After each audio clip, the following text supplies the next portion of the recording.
In the snowy foothills of the Pyrenees mountains, where France touches the sky and the earth seems to guard ancient secrets, there exists a place where stone and water converse eternally.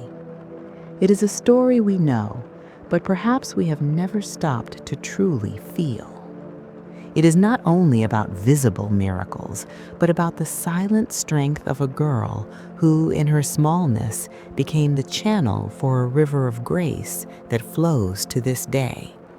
This is the journey of Saint Bernadette, the guardian of the grotto, the one who knew how to listen to silence. But before we walk along the cold banks of the Gave River, I would like to extend an invitation. If this space of stories and calm has been a refuge for your days, consider supporting the channel. A simple gesture, like leaving your like and subscribing, helps keep this flame burning, allowing these narratives to reach other hearts that also seek a moment of peace. It is a silent way of being part of this community.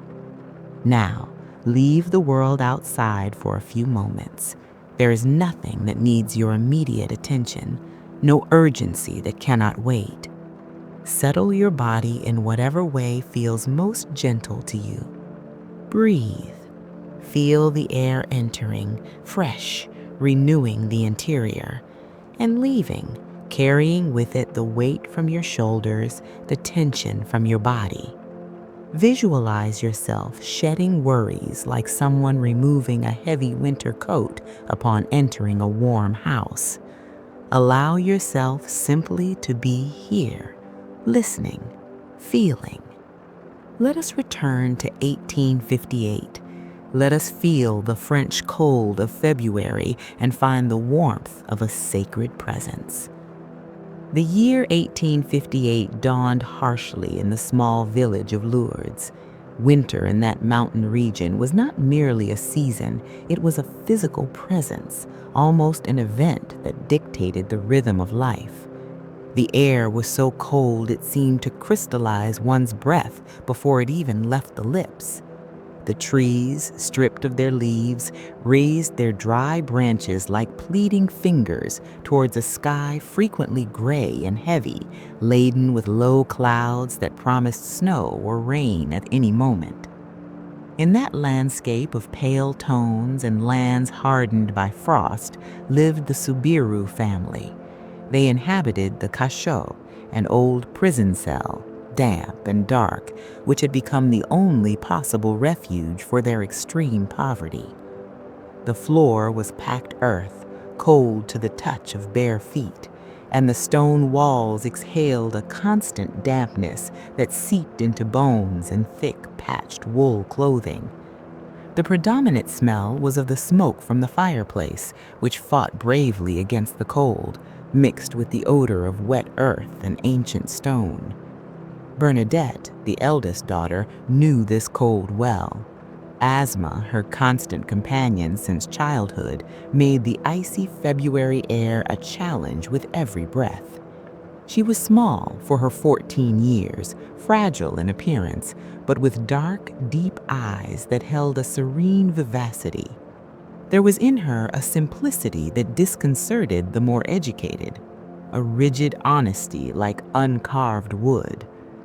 On February 11th, a cloudy Thursday, the need for firewood spoke louder than the meager comfort of home. The fire needed to be fed to prepare the simple meal. Bernadette, her sister Toinette, and friend Sean Abadi left wrapped in their shawls, walking over the hard, rocky ground toward the banks of the Gave River. The sound of the river was the constant soundtrack of that region. The Gave was not a timid stream, it was a current of meltwater, gray and tumultuous, beating against the rounded stones of the riverbed, creating a white noise, continuous and hypnotic. Walking there required attention. The ground was covered with dead leaves and damp, which muffled the sound of footsteps, except for the occasional crack of a dry twig under wooden clogs. They arrived at a place where the river curved before a massive rock formation known as Massabielle, It was a place avoided by many, where shadow seemed to rest longer than light, a place where wood brought by the current became entrapped between mud and stone. To reach the dry firewood on the other side, one had to cross a small channel of ice-cold water. As the other two girls, more agile and less fearful of the cold, crossed the water screaming from the thermal shock, Bernadette hesitated. Her delicate health demanded caution. She began to remove her stockings, feeling the icy air wrap around her pale ankles. The world around was only the sound of running water, the wind in distant trees, and the chattering teeth of winter. It was then that the sound changed. Something different happened. It was not thunder, nor a crack. Bernadette later described it as a noise similar to a gust of wind. She raised her head, instinctively looking at the trees, expecting to see the branches shaking violently, the dry leaves dancing in the air. But the trees along the river remained motionless. Physical nature was in static silence. The sound came again, a breath, a vibration that seemed to come not from outside, but from a place where heaven touched earth. Her eyes were drawn to the grotto, more specifically to the upper part, where there was an oval crevice in the dark rock, and there rested a wild rose bush hanging its thorny branches. There, in absolute contrast with the gray and cold stone, light came to be. It was a soft light, golden and white, that seemed to have texture as if it were woven of peace. And in the center of that luminosity, a figure, a young lady of a beauty that seemed suspended in time, far beyond that valley of stones. The lady wore white, a pure white, radiating warmth. At her waist, a blue sash, the color of a clear summer sky, fell softly. On her bare feet, which barely touched the rough rock, rested 2 golden roses. In her hands, a rosary. Bernadette felt the initial fear, that sacred trembling the soul experiences before the unknown. She rubbed her eyes, but the image persisted, smiling, a smile that only welcomed. Instinctively, the girl tried to make the sign of the cross, but her arm seemed heavy, paralyzed. Only when the lady, with a fluid and graceful gesture, initiated the sign of the cross could Bernadette follow. That gesture, slow, broad, reverent, a liturgy in itself, the hand touching the forehead, the chest, the shoulders, drawing on the body the memory of redemption. There, in the silence of the grotto, only with the sound of the river in the background, began a dialogue that needed no words, only presence. When the vision disappeared, the rock returned to being merely cold stone. The wind returned to being merely air in motion. But within Bernadette, something had changed irrevocably. The cold no longer bothered her in the same way. There was an ember burning in her chest, a quiet certainty that no human logic could extinguish. The news of that silent encounter could not be contained. Like the wind that blows where it will, the fame of the grotto spread through Lourdes and neighboring villages. What began with the curiosity of a few neighbors quickly transformed into a phenomenon. Bernadette came to be accompanied by distrustful looks, police interrogations, and pressure from authorities who saw in those gatherings a threat to public order. But the girl maintained a disconcerting calm, repeating her truth with the simplicity of one describing the sunrise. Hundreds of people began to gather on the banks of the Gave. The murmur of voices and the breathing of many bodies created clouds of vapor in the cold morning air. And in the midst of it all, Bernadette's silence remained unchanged. When she arrived at the grotto and fell to her knees, the world around her ceased to exist. her face transfigured, and those who observed her attentively witnessed a reflection of the light she contemplated. But the lady brought a profound invitation, a call that would echo through the centuries. In one of the apparitions, the sweet but firm voice pronounced the word necessary for the healing of the human soul: penance, penance, penance. The word was repeated 3 times, a maternal appeal, like one who sees a child walking into danger. The penance requested there was a return. It was the request that the human heart detach itself from pride and selfishness. And to seal this request for humility, the lady asked Bernadette to accept a concrete gesture, something that would challenge human logic. She asked her to drink from the spring and wash herself in it. Bernadette looked around confused. There was no spring there, only the dry rock and the Gave River down below.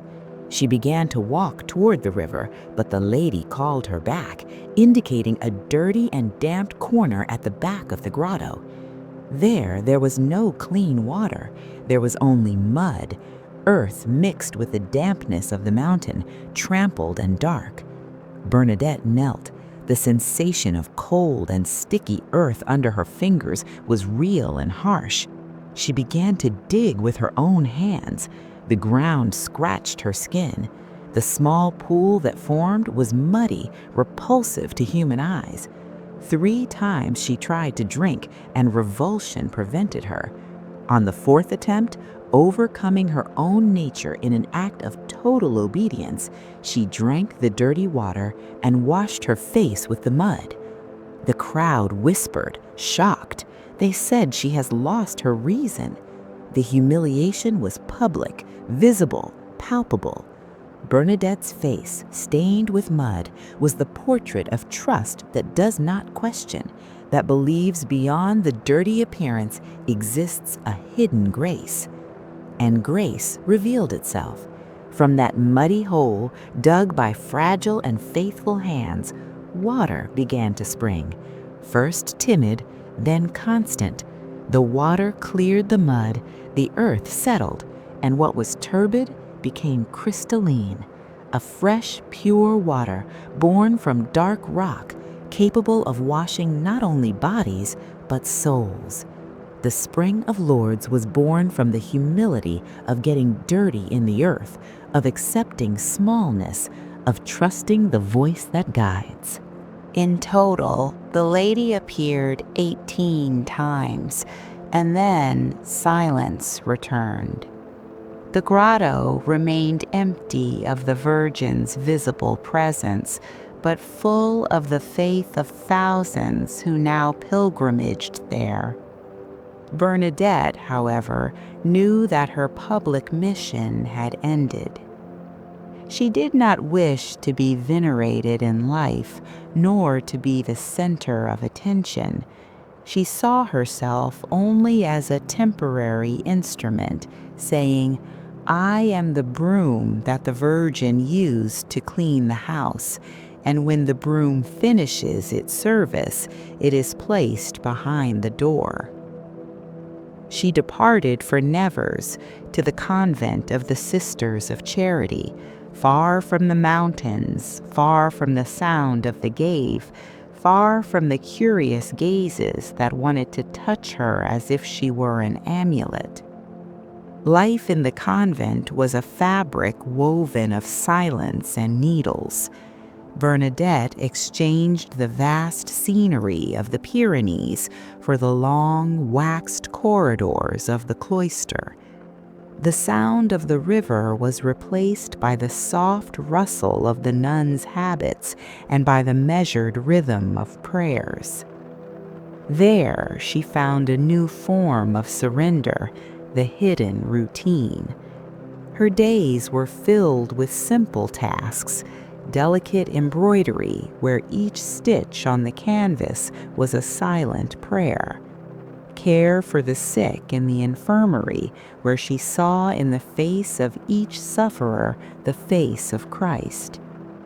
Many times the novices asked about the apparitions, expecting fantastic details.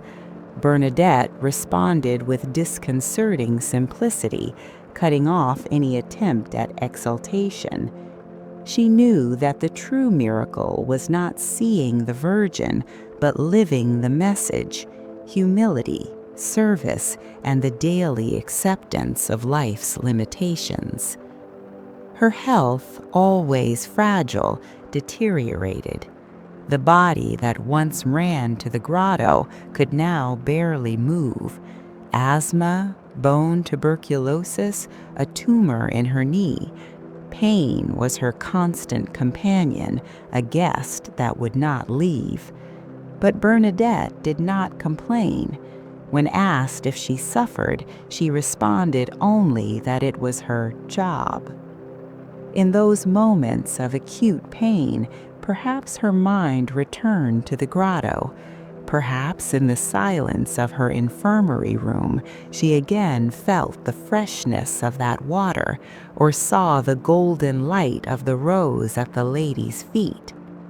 She understood profoundly the message of penance. It was not about inflicting pain on herself, but about embracing the cross that life offered with love. It was transforming inevitable suffering into an offering. Each difficult breath was surrendered. Each painful step was offered for the conversion of those who did not believe. On April 16, 1879, the flame of that human candle came to an end. There was no thunder, no great signs in the sky of Nevers, only a breath that became lighter, more spaced. With the crucifix pressed against her chest, the same hands that once dug the mud in search of the spring now held the promise of eternal life. Her last words were a whisper, an echo of that conversation begun years before in the grotto.